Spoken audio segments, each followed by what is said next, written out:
जनता party के नेताओं की तरफ से हर रोज ये बयान आ रहे हैं कि जिस तरह से गठबंधन मजबूरी में हुआ, आप इतने मजबूर क्यों हैं? मैं एक चीज कह सकता हूं कि ये सवाल आप लोग बारी बारी पूछते हो क्या मेरे और डॉक्टर साहब में कोई मतभेद है, मेरे और मेयर साहब में कोई मतभेद है। मैं एक चीज बोल सकता हूं कि दोनों पार्टियों का अलायंस जो था उस समय, जो भारतीय जनता पार्टी के राष्ट्रीय अध्यक्ष थे श्री अमित शाह जी, जो यूनियन होम मिनिस्टर भी है, उनके नेतृत्व में हुआ था। और दोनों पार्टियों ने आपसी सहमति के साथ प्रदेश को कैसे स्टेबल और बेटर अलायंस चले, प्रदेश कैसे प्रगति के पथ पर चले, उसके ऊपर चर्चा करके ये निर्णय लिया था। ना मेरी मजबूरी थी, ना बीजेपी की मजबूरी थी। प्रदेश को स्टेबल सरकार मिले ये जरूरी था और हमने दिया। और 3.5 साल में 3.5 लाख बार आप लोगों ने तोड़वाने का प्रयास किया, हमने तो नहीं तोड़ा। और मैं आज बोल देता हूँ, ना मेरे लिए जरूरी है ना उनके लिए जरूरी है। जिस दिन कोई खटास होगी, मुझे लगता है आप लोगों को पूछने का भी मौका नहीं मिलेगा। हम प्रदेश को स्टेबिलिटी दे रहे हैं, इसलिए ही प्रदेश के अंदर आज नई परियोजनाओं के शुभारंभ भी हो रहे हैं और गति भी इन चीज़ों में मिल रही है। मैं बड़ा साफ हूँ कि प्रदेश को स्टेबिलिटी मिले, प्रदेश प्रगति पे चले, इस विचार के साथ मैं भी मेरा काम कर रहा हूँ और मुझे लगता है और लोग भी जो सरकार में हैं वो भी काम कर रहे हैं। जब आपने गठबंधन किया ना, तो आपने मीडिया से पूछा कि हम गठबंधन कर रहे हैं, टूटेगा जब भी आप नहीं पूछोगे। जिस तरह की बयानबाजी हो रही है, कपिल देव ने कहा, कल जो केंद्रीय मंत्री आ रहे थे उन्होंने कहा, प्रदेश अध्यक्ष क्या कहा? मैं तो आपसे पूछ लेता हूँ, क्या कहा? उन्होंने कहा कि हमारी तो कोई मजबूरी नहीं थी, जेजेपी की मजबूरी थी। तो मैं तो इतना कह सकता हूँ कि किसी की मजबूरी थी नहीं थी, उस पर मैं क्या टिप्पणी करूँ। प्रदेश के लिए जरूरी था, हमने किया। ना मेरी मजबूरी थी ना उनकी थी, मैं तो स्पष्ट कह रहा हूँ। लेकिन सर वो 3.5 साल के बाद ये जो बयानबाजी करनी है, इसका क्या? मैं तो जब 3 महीने हुए थे तब से सुन रहा हूँ, कोई नई चीज नहीं है। और मैं बड़ा साफ हूँ, अगर किसी के मन में कोई इच्छा है तो उसको तो मैं नहीं बदल सकता। अब जनता ये जानना चाहती है, इकट्ठे चुनाव लड़ोगे या अलग अलग? तो बैठ के दोनों पार्टियों का नेतृत्व तय करेगा और मुझे लगता है दोनों पार्टियों की इच्छा तो यही है कि मिलके चले। अब वो बदल जाए किसी समय पे, उसको कैसे आज अनाउंस किया जाए, कैसे तय किया जाए, मुझे नहीं लगता कि ये वायबल भी। अच्छा, आप प्रयास कर रहे हैं बहुत ज़्यादा, लेकिन भूपेंद्र सिंह हुड्डा कह रहे हैं कि सरकार हर कदम पर फेल है, उल्टा कर्जा बढ़ा दिया।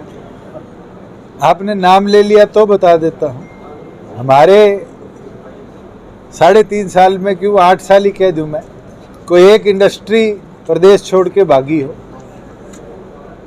कहीं प्रदेश के अंदर इंडस्ट्री में लाठीचार्ज करने की परिस्थिति रही है।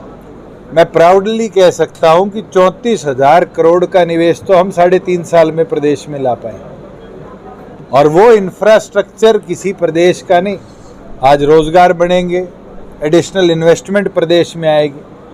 आज आपके रोहतक जैसे शहर में, जहाँ भूपेंद्र हुड्डा जी तो 10 साल मुख्यमंत्री रह लिए, सिर्फ 10 इंडस्ट्री छोड़ के गए थे। 250 प्लॉट HSIDC ऑक्शन में फुटवेयर इंडस्ट्री को फुटवेयर पार्क बनाने के लिए दे आई। और मैं गारंटी के साथ कह सकता हूं, जिस दिन 250 इंडस्ट्री फुटवेयर की रोहतक में स्थापित होगी, इंडिया में सिंथेटिक फुटवेयर का इंपोर्ट को हम जीरो करने का काम करेंगे। आप खुद देखेंगे कैसे सिंथेटिक इंपोर्ट, जो शूज़ आज इंपोर्ट होते थे, उसकी प्रोडक्शन हब, प्रोडक्शन कैपिटल आज हरियाणा प्रदेश इंडिया की मैन्युफैक्चरिंग का 70% जूता बनाता है।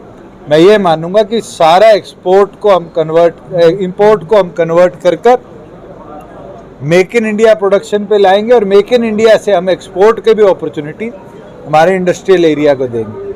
अगर 34,000 करोड़ आए हैं, तभी लाखों रोजगार के अवसर प्राइवेट सेक्टर में भी प्रदेश में हम दे पाए। सवाल ये था कि कर्ज क्यों बढ़ रहा है प्रदेश में? कर्ज तो सरकार उतार भी रही है। मैं तो भूपेंद्र हुड्डा जी इतनी एक्विजिशन के बाद कोर्ट केसेस फॉलो नहीं कर पाए, एडवांसमेंट करके जिस दिन मेरे पास इंडस्ट्री डिपार्टमेंट आया था, उस दिन HSIDC पे 13,500 करोड़ का कर्जा था। आज हमने उतार के 6,400 करोड़ कर दिया। और जिस दिन ग्लोबल सिटी का पहला ऑक्शन होगा, ये जीरो करके भी दिखाएंगे। HSVP पे CM साहब ने मॉनिटर कर 26,000 करोड़ के कर्जे को आज 12,000 पे लाने का काम किया। हम तो कर्जा उतार रहे हैं उन गलतियों का जो गलतियां यूपीए के 2 टर्नओवर 10 साल के शासन में रही है। अच्छा दुष्यंत जी, पहलवानों के मामले में एक नया मोड़ आया है। माइनर विक्टिम के फादर ने खुलासा किया है कि मॉलेस्टेशन का आरोप उसने किसी कारणवश लगाया। देखिए, मैं ना तो दिल्ली पुलिस का कोई ऑफिसर हूँ ना आप हो।